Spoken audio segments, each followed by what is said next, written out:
Taste the Daily.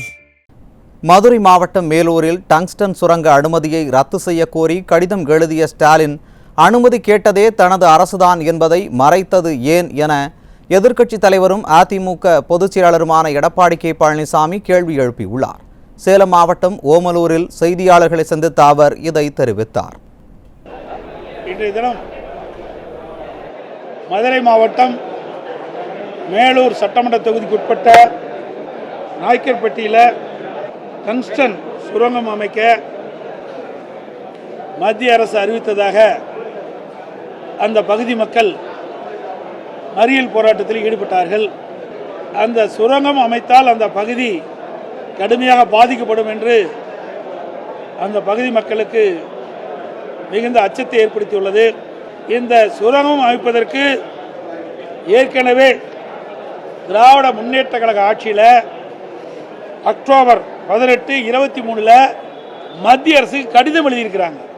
திரு ஸ்டாலின் தலைமையில் இருக்கின்ற திராவிட முன்னேற்ற கழக அரசு மேலூர் சட்டமன்ற தொகுதிக்கு உட்பட்ட அந்த பகுதியில் டங்ஸ்டன் சுரங்கம் அமைப்பதற்கு அனுமதி கேட்டு அதனுடைய செய்தி இந்தியன் எக்ஸ்பிரஸில் வந்திருக்குது.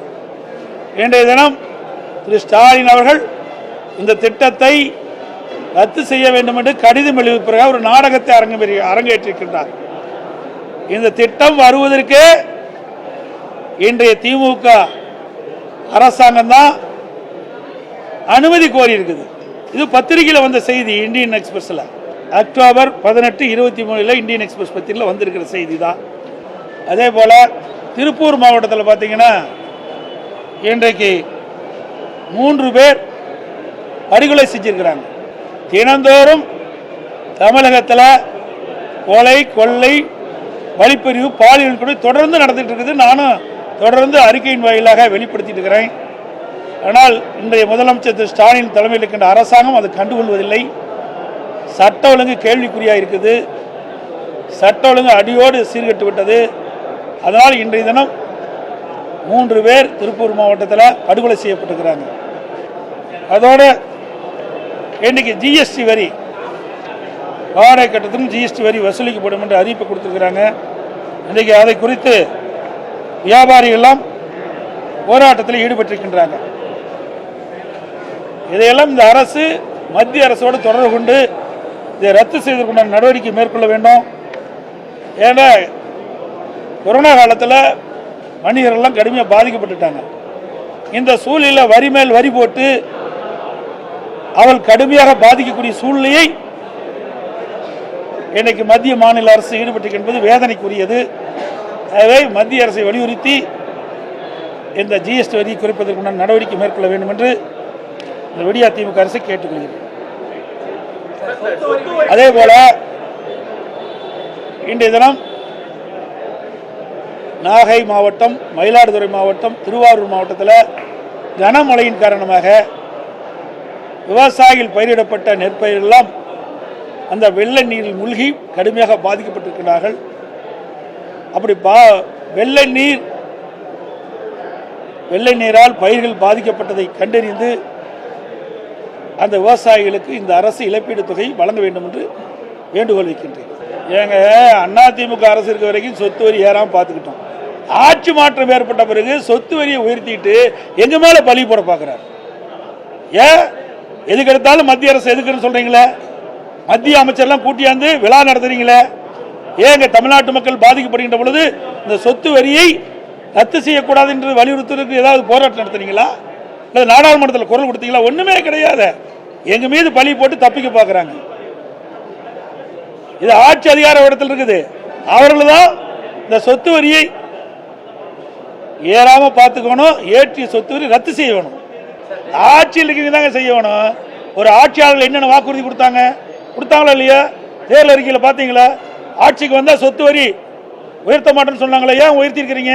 அதை கேள்வி கேட்க மாட்டேங்கிறீங்க. நீங்க ஊடகங்கள் மூலம் பத்திரிகை நம்பலாம். 2021 திராவிட முன்னேற்ற கழகத்தினுடைய தேர்தல் அறிக்கையில் குறிப்பிட்டிருக்கிறாங்க, திராவிட முன்னேற்ற கழகம் ஆட்சிக்கு வந்தால் சொத்து வரி ஏற்றப்பட மாட்டாது. இப்போ ஏற்றிருக்காங்கல்ல, அதைத்தான் நாங்கள் ரத்து செய்ய சொல்கிறோம். அப்படி இருக்கும்போது ஏன் 2021 சட்டமன்ற பொதுத் தேர்தல் போது மக்களை ஏமாற்றி ஓட்டுகளை பெறுவதற்காக இந்த பொய்யான வாக்குறுதி வெளியிட்டீங்களா? நீ பொய்யான வாக்குறுதி வெளியிட்ட காரணத்தினால தானே அந்த வாக்குறுதியை நம்பித்தானே மக்கள் திமுக வாக்களிச்சு நீங்க ஆட்சியில் இருக்கிறீங்க. ஆட்சிக்கு வருவதற்கு எந்த பொய் வேணாலும் நீங்க சொல்லுவீங்க. ஆட்சிக்கு வந்த பிறகு அவருடைய தேர்தல் அறிக்கை எல்லாம் மறந்துடுவீங்க. அதுக்கு ஏதாவது சாக்கு போக்கு சொல்லி அதை மக்களை சமாதானப்படுத்த முயற்சிக்கிறீங்க. அதுக்கு கண்டிக்கத்தக்கது. எங்களுடைய ஜெயக்குமார் அவர்கள் தெளிவுபடுத்திட்டார். அதிமுக அரசு இருக்கின்ற பொழுது இந்த பாதுகாக்கப்பட்ட வேளாண் மண்டலம் அறிவிக்கப்பட்டது. வேளாண் துறை மாநில பட்டியலில் வருது. அதை புரிஞ்சுங்க. வேளாண்மை துறை மாநில பட்டியலில் வருது. திராவிட முன்னேற்ற கழகம் ஆட்சியில் 2010 ஆட்சி அதிகாரத்தில் இருக்கின்ற பொழுது நீத்தேன் புரிந்துணர்வு ஒப்பந்தம் போட்டது திமுக. திரு ஸ்டாலின் முன்னிலையில் தான் புரிந்துணர்வு ஒப்பந்தமே போட்டாங்க. அது மட்டும் இல்ல, மத்தியிலே பால் அவர்களும் பல்வேல் மாணிக்க அவர்களும் மத்திய அமைச்சராக இருக்கும் பொழுதுதான் இந்த மீத்தேன் அந்த திட்டத்தையே கொண்டாந்தாங்க. பேட்டியிலேயே கொடுத்துருக்குறாங்க. எல்லாத்துலேயும் வந்திருக்குது. இந்த தொலைக்காட்சி மூலமா வந்தது. கொண்டு வந்தது திமுக. அதை தடுத்து நிறுத்தி அதை ரத்து செய்வதற்கு உண்டான முயற்சி எடுத்தது, ரத்து செய்தது அதிமுக அரசாங்கம். இது மாநில பட்டியலில் இருந்த காரணத்தினால மாநில அரசாங்கமே சட்ட ஒழுங்குகளை கலந்து ஆலோசித்து சட்டமன்றத்தில் தீர்மானம் கொண்டு வந்து சட்டமன்ற கொண்டு வந்து நிறைவேற்றி மேலே ஆளுநர்கிட்ட அதற்கு அனுமதி வாங்கி அறிவிச்சிருக்கிறோம். அது மட்டும் இல்லை, அப்பொழுது இந்த திட்டத்தை அறிவிக்கின்ற பொழுது மத்திய அரசோடு நாங்கள் தொடர்பு கொண்டோம், கடிதம் கொடுத்தோம். மத்திய அரசுக்கு கடிதம் எழுதினோம். முதலமைச்சர் இருக்கும் பொழுது இந்த கடிதம் எழுதினோம் மத்திய அரசாங்கம். அப்பொழுது என்னுடைய ஜெயக்குமார் அவர்களே அப்பொழுது மத்தியில் இருக்கின்ற சுற்றுச்சூழல் துறை அமைச்சரை பார்த்து இந்த கடிதத்தை கொடுத்தாங்க. அப்போ சுற்றுச்சூழல் மத்திய சுற்றுச்சூழல் அமைச்சர் மத்தியில் இருக்கின்ற சுற்றுச்சூழல் அமைச்சர் நான் உங்களுக்கு நான் பதில் கொடுக்குறேன், விரைவாக அதற்கு பதில் கொடுக்க சொல்லி எங்களுக்கு பதில் கொடுத்தாரு. அப்போ சொன்னார், இது வேளாண் துறை மாநில பட்டியலில் வருது, அதனால் நீங்களே இதற்கு சட்டம் இயற்றி இந்த பாதுகாக்கப்பட்ட வேளாண் மண்டலத்தை கொண்டு வரலாம்னு சொன்னாங்க. அதன் அடிப்படையில் நான் கொண்டு வந்தேன். அந்த அடிப்படை இருக்கிற காரணத்தால் தான் 5 ஆண்டு காலமாக டெல்டா மாவட்டத்தில் எந்த விவசாயிகள் பாதிக்கக்கூடிய எந்த திட்டத்தை கொண்டு வர முடியல. அதை ஸ்டாலின் அவர்களே சட்டமன்றத்தில் தெரிவிச்சிருக்காரு. முல்லை பெரியாறு பாசன பகுதியையும் பாதுகாக்கப்பட்ட வேளாண் மண்டலமாக அறிவிக்கும் விவசாயிகள் அது இந்த அரசாங்கம் தான் செய்யணும். அனைத்து இந்திய அண்ணா திராவிட முன்னேற்ற கழக அரசுகின்ற பொழுது இதே புரட்சித் தலைவர் அம்மா இருக்கின்ற பொழுது உச்சநீதிமன்றத்தில் அது வழக்கு நடந்துகிட்டு இருந்தது.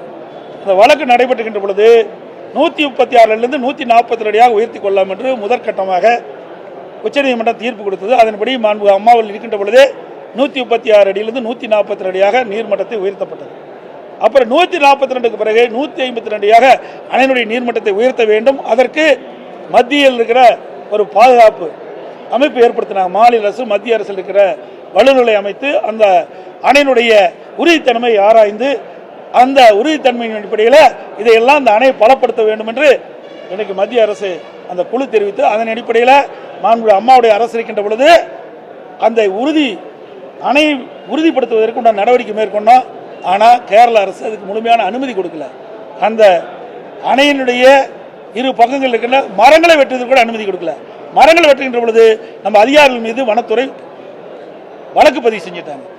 அது மட்டும் இல்லாமல் அந்த அணையை பலப்படுத்துவதற்கான அந்த மெட்டீரியல்லாம் கொண்டு போக முடியல. கட்டுமான பொருட்கள்லாம் கொண்டு போகிறதுக்கு இதில் வனத்துறையில் அனுமதி கொடுக்கல.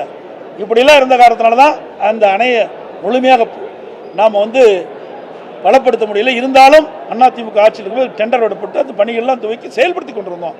இந்த ஆட்சி வந்த பிறகு அப்படியே கடப்பில் போட்டாங்க.